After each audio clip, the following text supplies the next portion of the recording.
predisposição hereditárias, só que grande parte da obesidade é devido à má alimentação. Então uma coisa que a gente observou bastante, já existe vários trabalhos científicos mostrando isso, que geralmente uma pessoa obesa, ela tem má digestão. Então o que ela come geralmente não é dissolvido, não é digerida, e aí, essa comida que não é digerida, ela vai para alguma área do organismo da pessoa, geralmente onde que ela tem tendência de ter a gordura localizada. Então se ela tiver tendência de gordura localizada abdominal, visceral, essa gordura irá depositar nessa região, ou se não na área, por exemplo, no caso principalmente das mulheres, né, às vezes culote, um pouquinho em cara geral, né. Então esse tratamento de enzimas consiste principalmente nas enzimas digestivas, que elas vão, na verdade, repor o que a pessoa não está conseguindo digerir, elas vão fazer esse papel, como se desse um descanso para o seu sistema digestivo, para o estômago, para a vesícula. Então ela vai digerir todo aquele alimento, ele vai ser quebrado em partículas pequenininhas, aminoácidos, vitaminas, minerais, vão ser direcionados para as células, e as células vão ter toda a matéria-prima principal para poder trabalhar. Com isso, indiretamente, a pessoa vai ter uma sensação de saciedade. E indiretamente vai diminuir inclusive a compulsão, né? Apesar que tem outros fatores que a gente tem relacionado. Geralmente um obeso é uma pessoa ansiosa, né? Então às vezes ela come não porque ela está com fome, ela come pela compulsão, pela gula. E comida é um prazer, né? Então na verdade ela está precisando das endorfinas, serotonina, que são hormônios do prazer, e encontra isso geralmente na comida. Então as enzimas... Ou de uma boa terapia também. Na verdade, e complementando aí que a doutora Valéria está colocando, a gente sabe, né, hoje, de toda essa questão psicológica que envolve, né, o que leva a pessoa realmente está ingerindo uma quantidade de alimento mais do que o que a gente pode considerar o normal, ou mesmo no caso do comedor compulsivo, né, que é aquela questão de você comer num curto espaço de tempo, muitas vezes em excesso, como se fosse um ataque, né, a gente denomina até como ataque, porque realmente a pessoa tem uma voracidade, uma perda de controle. Essa é a sensação do comedor compulsivo, a perda de controle, e aí ele atribui isso à parte oral, e aí ele ingere alimentos, enfim, descontroladamente. Então, a gente até diferencia o comedor compulsivo do obeso em si nessa situação, né, da questão psicológica mesmo, de como é o comportamento em relação a esse alimento, de como ele apresenta esse comportamento. Muito bem. Verônica. Não, eu queria que a doutora explicasse como se nesse tratamento, se a pessoa perde apenas a gordura localizada ou perde massa muscular também. Isso pode ser feito em qualquer idade, até nos casos de obesidade na infância, por exemplo. Não, com certeza. Esse tratamento, ele é feito desde criança. Inclusive, eu tenho pacientes de 8 anos de idade a 86 anos de idade. Não existe contraindicação nenhuma. Então, é importante primeiro a gente detectar se a pessoa não tem algumas alterações hormonais que, apesar que na obesidade corresponde em média só 5% dos casos, né? Então a gente afastando esses fatores hormonais, inclusive problemas de tireoide, tudo, então a gente vai começar a introduzir esse tratamento. Essas alterações hormonais correspondem a 5%? 5% dos casos de obesidade. Geralmente o restante, 95%, geralmente é má alimentação, ansiedade, tendência hereditária, vários outros fatores que contribuem para a pessoa ficar obesa. Então esse tratamento pode ser tanto como gordura localizada, que existe no meu consultório, às vezes eu recebo pessoas que se denominam obesos, estão com peso muito pouco acima, mas às vezes a obesidade dela é localizada, às vezes ela tem uma barriguinha, um culote. Então existem enzimas que são aplicadas no local para poder diminuir essa gordura.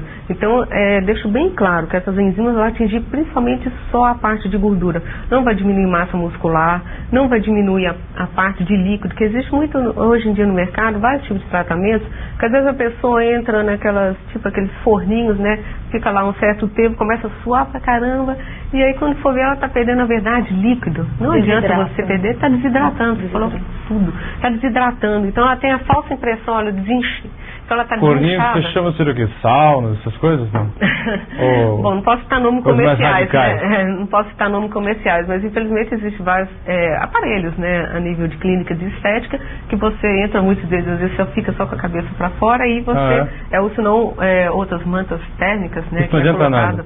Na verdade você está perdendo praticamente só líquido, não adianta. Senão você vai, se a mulher, principalmente a mulher, ela tiver tendência a reter líquido, ela vai tomar a quantidade de líquido natural, normal que ela costuma tomar, ela vai aumentar aquele peso teórico que ela perdeu. Então, é diferente quando você faz o tratamento para perda de gordura corporal, né, que isso é acompanhado no nosso tratamento. A pessoa tem um acompanhamento da quantidade de massa que ela tem, massa muscular, a parte de gordura e a parte de líquido. Então você está vendo durante o tratamento, você está perdendo gordura. Não adianta você abaixar massa muscular, ficar flácida e a parte de gordura está ali. Então acho que existe, primeiro a pessoa tem que passar em consulta, a gente vai denominar, olha, esse tratamento é mais indicado para você. Primeiro você precisa às vezes perder como um todo, né, gordura como um todo, que às vezes eu pego o paciente acima de 150 quilos. Hoje em dia é muito comum, geralmente meu consultório aparece, são pessoas que já tentaram todos os tipos de tratamentos e já às vezes chega até um ponto que chegam cansados, né, ficam meio descrentes. Então, desestimulados, nossa, inclusive hoje em dia com essa febre um pouquinho da gastroplastia, né, que é a cirurgia do estômago, eu tenho bastante pacientes que já fizeram a cirurgia do estômago e depois não emagreceram o cérebro, né, que a doutora vai falar, então não emagreceram o cérebro, não mudaram o hábito alimentar e acabam engordando de novo. Então para a pessoa isso é uma decepção enorme, porque ela achava que, na verdade, a cirurgia... Mesmo com a redução, fazendo a cirurgia, a pessoa pode engordar novamente? Com certeza. Eu tenho vários pacientes, inclusive, que aumentaram o peso, acharam que ia ser a solução do problema da vida, às vezes começam a comer de novo, porque aquele pedacinho mínimo que fica entre aspas do estômago, que seria o intestino, ele aumenta de tamanho, piora a situação do obeso, porque normalmente aquele intestino que vira um estômago, entre aspas, ele não tem capacidade de absorção nenhuma. Tanto é que a pessoa tem que tomar alguns polivitamínicos, vitaminas do complexo B o resto da vida, porque a absorção de vários nutrientes e vitaminas, eles são assim mínimas. Então com isso a pessoa acaba, aquela gordura não sendo absorvida, acaba indo geralmente para o depósito, onde ela vai engordar no organismo e isso vai aumentando o peso dela, ela fica decepcionada. Entendi. E Valéria, em quanto tempo é possível ver os resultados desse tratamento com as enzimas? Olha, ou varia muito de pessoa para pessoa? Não, varia muito de pessoa para pessoa, né? Então nós temos o tratamento, existem as enzimas que aplica como a pessoa perde peso como um todo, né? Então assim, lógico, isso depende de cada paciente, mas em média dá para perder por aplicação a mais de 800 gramas a 1 quilo por aplicação. Então é a média mais ou menos. Lógico que tem pacientes que perdem um pouco mais, menos, mas primeiro você tem que, por isso que tem que passar com a consulta médica, passar com um bom profissional, ver, avaliar a taxa de gordura, qual o problema que tem, corrigir os defeitos, né? Então às vezes são defeitos alimentares, porque a pessoa não sabe se alimentar, não tem horário, não faz atividade física que é importante. Porque não adianta fazer a aplicação das enzimas, perder 800 gramas, é isso? 800 gramas a 1 quilo por aplicação. 1 quilo por aplicação, mas aí na semana seguinte faz a mesma alimentação equivocada, errada, não é isso? Aí entra a questão do comportamento, né? Que é importantíssimo na hora que a gente fala de qualquer tipo de transtorno alimentar, seja ele obesidade, seja ele comedor compulsivo, enfim, a própria anorexia, bulimia, né? Que também a gente pode enquadrar aí no transtorno.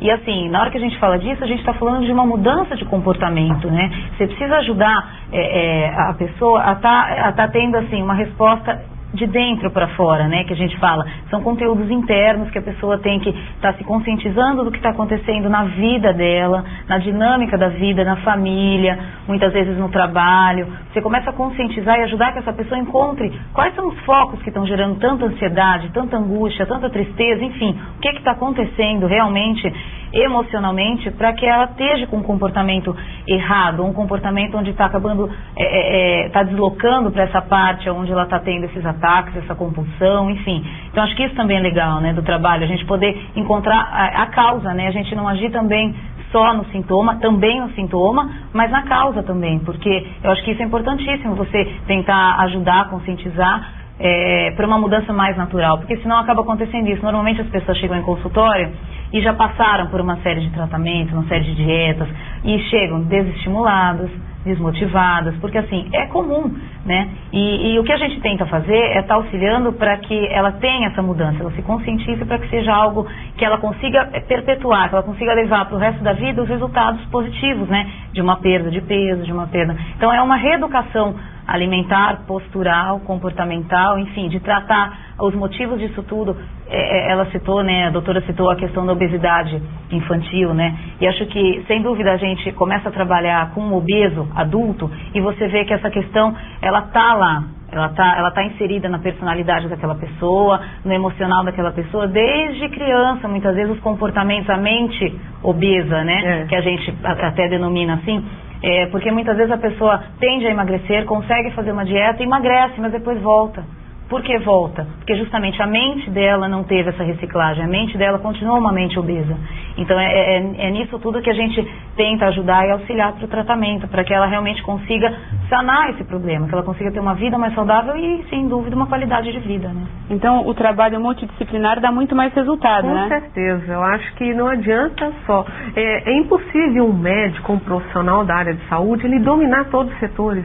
Então ele tem que saber até que ponto que ele vai, né, saber encaminhar para a parte psicológica, para a terapia, né, para a pessoa descobrir por que ela come tanto. Tudo bem, é prazer, mas por quê? Será que ela está querendo fugir de quê? Fugir do relacionamento dela mesma, né? Então, até chegar a que ponto a maioria das pessoas obesas já foi uma criança obesa. Então, normalmente o índice... A maioria já foi uma criança obesa, é importante a maioria, porque geralmente hoje a grande preocupação, né, a obesidade, ela está se transformando numa epidemia. É uma epidemia global, mundial, está alastrando cada vez mais. Né? Então, não só nos Estados Unidos, no Brasil, para você ter uma ideia, no Brasil já existe mais de 38 milhões de pessoas obesas. Então, está ficando, tudo bem, preocupação de desnutrição é importante, mas a obesidade, ela acarreta umas doenças, nossa, totalmente graves. Então, se você pegar uma equipe... Inclusive cardíacas, né? Cardíacas, nossa, é uma de todas gama... as ordens, né? Tudo, justamente. Pra você ter uma ideia, é importante, então, um profissional encaminhar para um terapeuta para poder ver toda essa parte, para ver, igual eu falei desde o início, emagrecer o cérebro. Não adianta você emagrecer o seu corpo se você continua pensando com o obeso, você vai engordar. Não existe milagre. Às vezes eu recebo vários pacientes, falei, doutora, eu quero um milagre. Falei, eu não sou Deus, entendeu? Não é. Então é importante, primeiro, eu acho que a primeira conduta do obeso é ele querer se tratar. Porque às vezes ele está tão baixo astral que ele prefere ficar trancado dentro de casa, comendo, vai baixando a estima. E a nível depressivo, né? Fica depressivo, a nível profissional também atrapalha. Né? Então você indica para um profissional adequado para corrigir esse problema. Orienta qual a atividade física também, porque não adianta você achar que, tudo bem, estou fazendo tratamento de enzima, às vezes a pessoa fica meio, vamos dizer... meio tranquilo, eu estou fazendo, tudo bem, está perdendo. É acomodado, a palavra certa. Então fica às vezes meio acomodado, estou perdendo, tal, para mim tá bom, não. É importante fazer uma atividade física e fazer aquilo que você gosta. Não adianta de repente orientar, olha, você vai fazer uma academia, ou vai malhar, vamos dizer, vai puxar o ferro. Se a pessoa não gosta, doutora, eu gosto de fazer axé, ou eu gosto de fazer uma dança de salão, caminhada, uma caminhada, né? Aqui em Santos, essa praia maravilhosa, esse calçadão. Então, olha, existe, você vai distraindo até a própria cabeça, uma hidroginástica. Então, você tem que ver o que é mais adequado para a pessoa. Fazer um cardápio personalizado de acordo com o que você gosta de comer. Não adianta você chegar para um paciente e falar, olha, você tem que comer isso, isso, isso. Doutora, eu não gosto, mas é assim que trabalha. Não adianta. Se a pessoa trabalha muito... Como é que vai fazer com aquele cidadão que está acostumado a comer coisas gordurosas, comer na hora errada, fazer uma alimentação incorreta? Eu acho que até vai um pouquinho até além disso, assim. Desde que o mundo, né, existe, a gente sempre teve a questão do aspecto simbólico do alimento. Então, o que é o aspecto simbólico? A gente senta em volta de uma mesa, em torno de uma mesa, para comer. As festas, a vida social sempre gira em torno de comida, de bebida. Então, se a gente parar para analisar o todo, né, de como a primeira relação que se tem de um bebê com a mãe é através da amamentação, né, então é a via oral, a estimulação disso tudo, o primeiro prazer, enfim. Então, a gente sabe que todos esses fatores, né, acaba contribuindo para que as pessoas